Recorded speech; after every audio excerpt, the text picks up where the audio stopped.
سلام علیکم.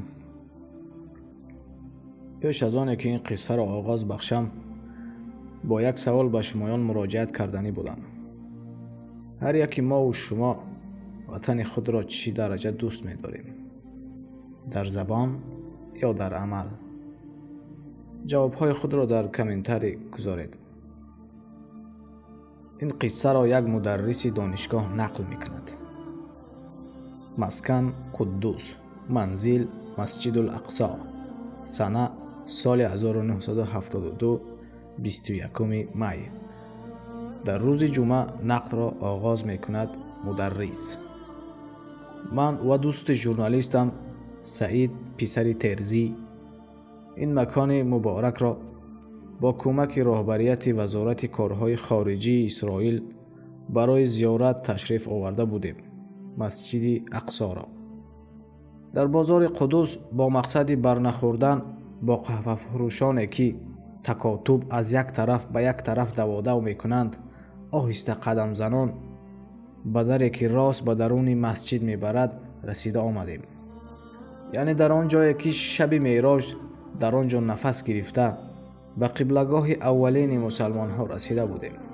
عیناً در همان جا حولی یکم موجود هست که آنجا را حالا هم با نامی که عثمانی ها گذاشته بودند نام میبرند.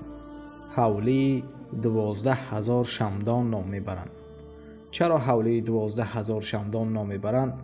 یوز سلطان سلیم سال 1517 30 دکبر وقت قدوس را ضبط کرده و ترکیب خلافت خود همراه میکند. وقت نماز خفتن در آمده بود. او با تمام لشکران خود در آنجا نماز خفتن را ادا میکند. 12,000 لشکر 12,000 شمع را گریان کرده در شعله آن نماز خواندند. بعد از اینجا را حولی 12,000 شمدان نامیدند. راوی به قصه خودش برمیگردد.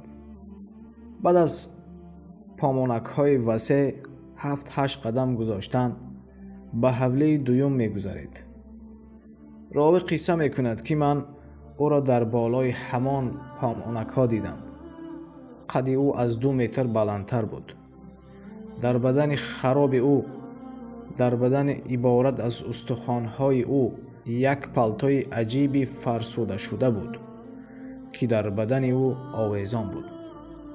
در سرش تاقی، شپکه، سله چیزی بودنش معلوم نبود. یعنی در سر چیزی داشت که به چیز از اینها مانندی نداشت. راوی میگوید که من بر روی او نظر کرده ترس و هیجان مرا زیر کرد. روی او مثل خاکی که از آن حاصل را گرفتن مانندی داشت. آنقدر در رویش عجین زیر کرده بود. در نزد من وزیر کارهای خارجی اسرائیل یوسف بود. او پیشتر در استانبول استقامت کرده است. من از یوسف کی بودن این شخص را پرسیدم. کی بودن این آدم عجیب را پرسیدم. با یک حالت عجیب مایوسانه نمیدانم گویان جواب داد. تنها همین را میدانم که دوام سالهای دراز در اینجا به مثل سنگ می ایستد. نه به کسی سوال می دهد و نه به سوال کسی جواب می دهد.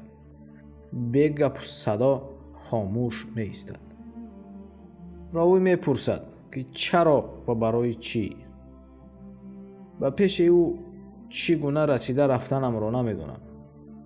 با او با زبان ترکی سلام علیکم بابا گفتم و از زیر ابروهای قواقین خود به مثل لیزوه چشمان تنگ خود را آهسته گشاده رویش نرم گشت و او با زبان ترکی با زبان مادری خود جواب داد. و علیکم السلام اول گفت. و علیکم السلام پسرم. کرخ شدم و دستان مبارک او را داشته بوسه کردم و به پیشانه ام مالیدم دستان او را. از او پرسیدم که شما کی هستید پدر؟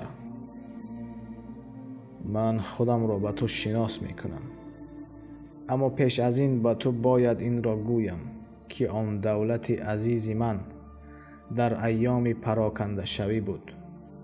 ما پس از 401 سال و 3 ماه و 6 روز حکمرانی قدوس را ترک می کردیم. سال 1917 19 دکبر امکانیت رها شدن نداشتیم. امکانیت ایستادن هم نداشتیم. ارمیه عقب نشینی میکرد. دولت در آستانه تنزلیابی قرار داشت. ما در اینجا با مقصد از دست ارمیه انگلیس ها حمایه کردن مسجد الاقصی که آنها اینجا را تارمار نکنند گویان در مسجد برای محافظت ما مانده بودیم. گپ سری آن می رود که انگلیس ها اسیرها را نابود می کردند. یعنی آنها ما را به اسیری نمی گرفتند. من می گوید او روزی که ما قدوس را از دست دادیم نوبتداری من بود.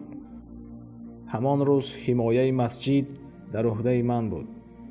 در همان گروه بودم. او کمی آرام گرفت و خاموش شد. من کماندیری 11مین کمانده پولومیوتچیان دیویزیون 8 باتالیون 36 کورپوس 20 می باشم.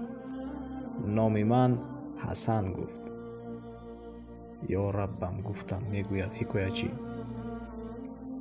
نظر کنم سرای در کتفانش بوده مثل پرچم لیوا میداد و من باز با دستان او یک مراتبه دیگر دست دراز کرد. او با آواز بلند سخن گفت و چنین گفت: با تو یک امانت دارم. چند سال است که آن را در درونم حفظ میکنم. امانت را قبول میکنی؟ گفت. البته با جان و دل قبول میکنم. اگر به وطنمان برگردی راحت به سوی سنچک طاقت افتد موسی افندی را که اینجا را برای حمایه باور کنانیده به من سپارید یافته سلام مرا به او رسان.